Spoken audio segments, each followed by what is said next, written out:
Brussels has been urged to drop its punitive UK trade policy over warnings EU lorry drivers are returning to the continent empty-handed. On Wednesday, Transport Secretary Grant Shapps said there is a good flow of lorries between Dover and Calais. There were fears of long queues when the Brexit transition period ended on December 31, but the cabinet minister insisted there is no evidence of major hold-ups between Britain and the European Union. He told the Commons Transport Select Committee, the latest information is nearly 6,000 trucks a day, moving in each direction between Dover and Calais, which is probably now about 1,000 under where you might expect it to be at this time of year.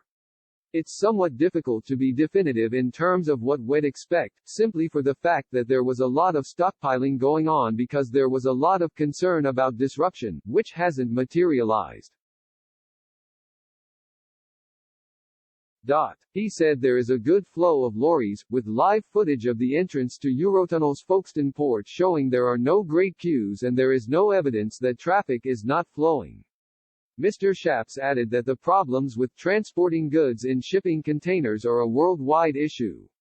He told the committee, the ports are busy globally, with higher prices globally, but goods are flowing, and flowing at near normal levels, which, given the pandemic and everything else going on, it's been miraculous.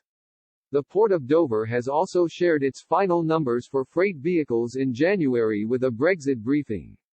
The numbers show that traffic is steadily returning to normality, with the last week of the month of January only 13% below the 2020 figure for the same period. However, traffic does not necessarily give a comprehensive indication of the amount of trade between the UK and the EU. The number of trucks flowing between Britain and the bloc does not reveal the number of lorries returning to the EU empty-handed. Pre-Brexit, only a third of EU trucks were returning to the continent without British goods to import. French officials now estimate it to be 50%. And groups such as the Road Haulage Association say evidence from their members puts it closer to 65%. One of the reasons for the increase is believed to lie behind the tricky paperwork Brussels imposes on lorries entering the EU from the UK.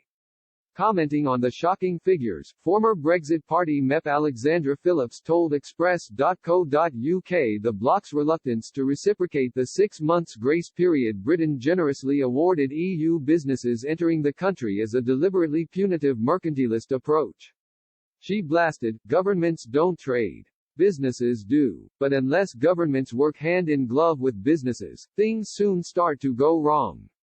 When the UK pledged a 6-month grace period on customs checks on goods coming from the EU to keep trade stable, the offer wasn't reciprocated. Perhaps the EU should rethink its deliberately punitive mercantilist approach. Whereas the UK can seek new markets, and will, Brussels is hardly riding high in the popularity stakes at the moment. Supply chain disruption and empty shelves across the Channel straight after the EU's failed vaccine Cold War will hardly enamor the bloc to an increasingly critical continent. It is also far from an environmentally friendly way to operate, imposed by a bloc that likes to extol its climate change virtues. Before they stagger into another PR disaster, perhaps the EU should think less about punishing Britain and stop cutting off its own nose in order to spite its face. According to the Financial Times, officials in Calais said only 1 in 10 lorry drivers had the fully correct paperwork to re-enter the bloc from the UK. The IHS Markit (CIPS) Purchasing Managers Index indicated that manufacturing was close to stalling.